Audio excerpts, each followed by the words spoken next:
Hey, come here for a second. Did you know that fans have created demon versions of the Hashira? So there's a demon version of Rengoku, a demon version of Giyu, a demon version of pretty much all the Hashira that you remember from Demon Slayer, and I've been lucky enough to find characters for those fan-made versions of them in Mugen, and as you can see, I have a nice fat section of Demon Slayer characters. We probably are going to do a couple Mugen videos with just the Demon Slayer characters, so we're going to go with, I think, Rengoku because I miss him, like I'm sure you do also, and we're going to see how he would fare against his demon counterpart, and then we're going to take the demon version of Rengoku and see how it would do against the other Hashiras and Akaza. I like how they just made Rengoku blue, right? It's kind of like a color swap, but I wonder if the moves are different and if the flames are also a different color. Yeah, they are. That's awesome. What do you guys think would have actually happened if Rengoku took Akaza's offer, right? It ended up becoming a demon. Do you think he would have just been incredibly powerful? And how do you think he would have scaled up against the other Hashira? I feel like Rengoku really gets like the short end of the stick as far as all the Demon Slayers because he's one of the only ones that we didn't see getting their mark, right? Like everyone kind of goes through the mark training and gets that, but he never gets to make it to that stage. So we never really get to see Rengoku at his full power. And he's kind of handling Demon Rengoku really easily. So maybe he made the right decision to not turn into a demon. Gosh! Oh yeah, no. I can't wait to play as some of these Kimetsu no Yaiba characters because I haven't tested every single character I have in the Mugen, but the Demon Slayer characters look really balanced as far as I've seen, and they have a lot of moves. They seem actually really Look, he has a grab! Oh! That was awesome. That was awesome. Okay. So I don't know. Demon Rengoku was getting washed. From what I saw before, it seemed like the demon versions of the characters were way more broken. Oh, okay, he missed. I was about to say, I don't know, maybe it just doesn't compare to the real Rengoku, but it seems like that's actually true because he misses attack. Oh, Demon Rengoku, fight back! Wait a minute. I mean, Demon Rengoku is hitting them with that move, and he is, you know, I don't know if he's really mounting a comeback in this round, but I think Rengoku would have really been a problem if we got to see him kind of live until the end of Demon Slayer when everyone got a massive boost, and I really think it would have been fun to see Rengoku in that final arc. I really missed his personality throughout the series. What did you guys think about Rengoku's father in that final arc, right? Were you expecting him to have a fight just like I was? I was kind of expecting him to, like, he was sitting there with Uzui the whole time guarding the Ubuyashiki household, and I just kind of figured, you know, oh, someone's gonna pull up here and these two are gonna have a battle. This is just like, this is not fair. Rengoku is working Oni Rengoku. I don't really think I need to use Oni Rengoku anymore. I was thinking that I was gonna use him versus everyone else, but geez, okay, we know that regular Rengoku would be Oni Rengoku. Who else we got? Just for the sake of science, I wanted to do Tanjiro versus his Rengoku because Tanjiro is kind of the main character, and I feel like the main character in all these Mugen packs of characters tends to be like a good look at how all the other characters are going to perform versus some of these characters. And why is Tanjiro glowing? Okay, he's kind of cooking. I think this is like the season 1 Tanjiro, right? Where mostly he's going to do water breathing. Okay, water dragon. Okay, that was hype. But I don't know if this Tanjiro specifically has any of the sun breathing stuff or the Hinokami Kagura. I do have a Tanjiro that has that, and I guess if this Tanjiro loses, we would put that against this Rengoku. But right now, it seems like he's doing okay. He's not doing a ton of damage, but that really reminds me just how broken, I guess, our regular Rengoku is. Water Dragon? Yeah! I wish it turned into fire like in the anime, but I feel like that would be like really hard to do. Okay.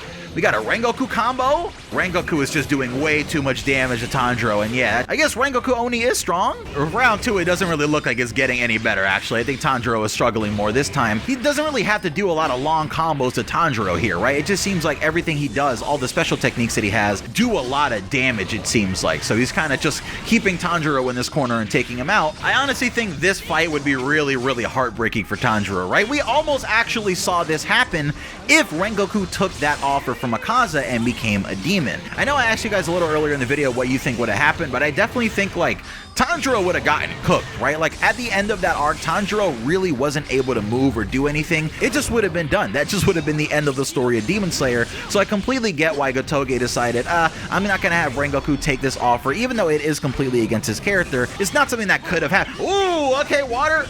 Wow, and it didn't matter. He did the water pillar and it didn't matter at all. Okay, so Tanjiro, you're not on Rengoku's level. Who else we got? One of the new characters that we have in this brand new season of Demon Slayer is Muichiro Togito, and he's actually the Mist Pillar, and we've only gotten to see a little bit of him so far in Season 3, Episode 1, and we haven't actually seen him fight. But what do you guys think about that guy? Like, I don't know. He is the youngest pillar, and he is really strong, but I feel like one of the first times that I saw the character after his introduction, he definitely got on my nerves in the manga, but it seems like he is really capable, and if you know a lot about his backstory that I won't spoil here, he actually is a rather important character in into the series. This season, I'm really interested to see how they're going to animate his fight against the Upper Moon guy. I forget his name. I think it's Gyoko. And I mean, like, if this is anything to go by in this Mugen, I mean, it's probably going to be really, really simple for him because he's absolutely working Demon Rengoku. I wonder if he has invincibility frames in some of those attacks because he is probably turning into mist. Yeah! Wow. Hello? Is Demon Rengoku not dying? Is he healing over the damage? Muichiro, I think you're cooked, bro. He has healing. He's over healing all your damage. It's like Muichiro used hit and miss jutsu and he's just cooking up Rengoku, but it's not really mattering because he's not activating the red blade or doing something wrong because he's just healing through everything. Look, he has 1% health. He's literally healing through some of the attacks. I sort of just gave that match to Muichiro because it seemed like it was glitch with Rengoku not actually taking any health. But here we go. We have the main battle that we're looking to see, and that's going to be Akaza versus Demon Rengoku. Now, this Akaza is really, really good from what I've seen so far in other matches. Yeah, he's doing a decent bit of damage. Not too much damage, but oh, never mind. Rengoku's damage is lethal right now, and it seems like he's just kind of ignoring all the stuns. Oh, hold on. But again, Rengoku is just doing way too much damage. What do you guys think about this fight, right? This is exactly what Akaza was asking for in the anime, and if Rengoku ended up taking that offer, he would have just ended up killing Akaza on the spot there, right? Like, I think it wouldn't have really been that much of a battle, considering Akaza was already pretty much getting cooked by Rengoku in his human form.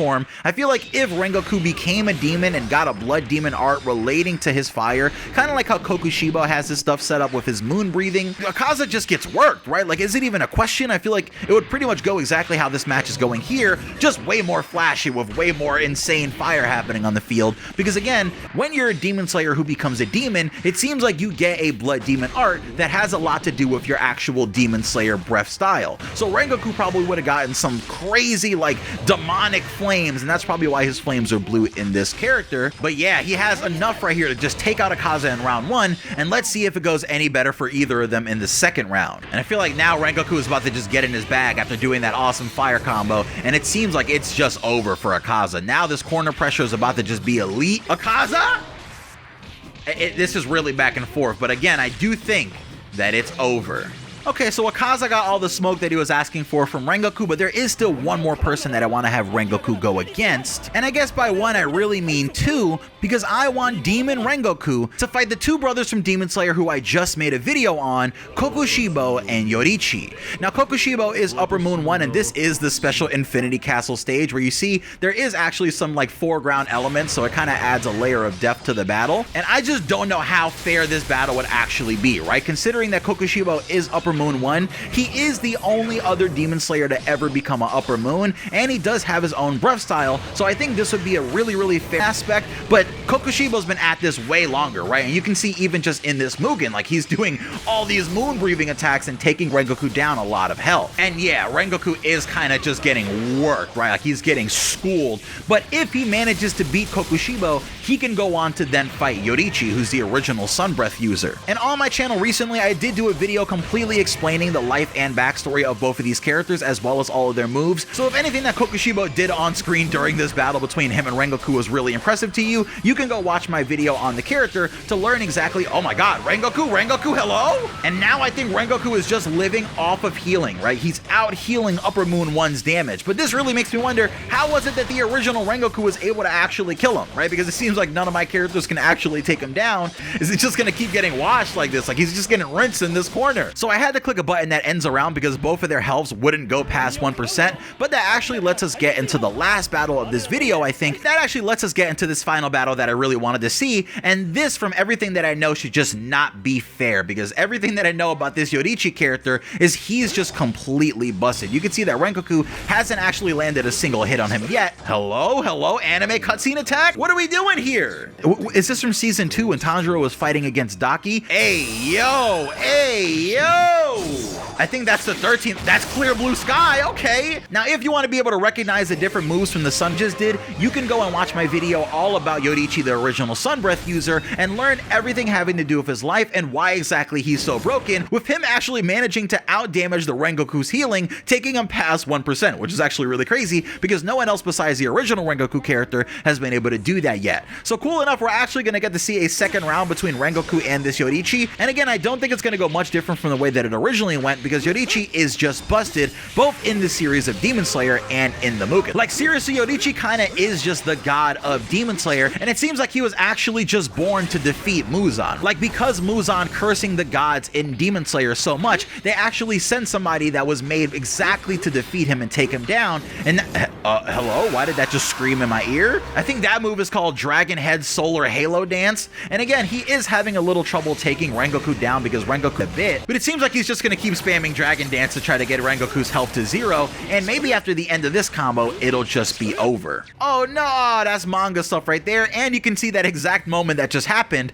in my video about Yoriichi. So it seems like Demon Rengoku is strong enough to hang with most of the Demon Slayer characters that I have so far, so next up, I'm gonna probably try out, let's go with the Demon Mist Pillar.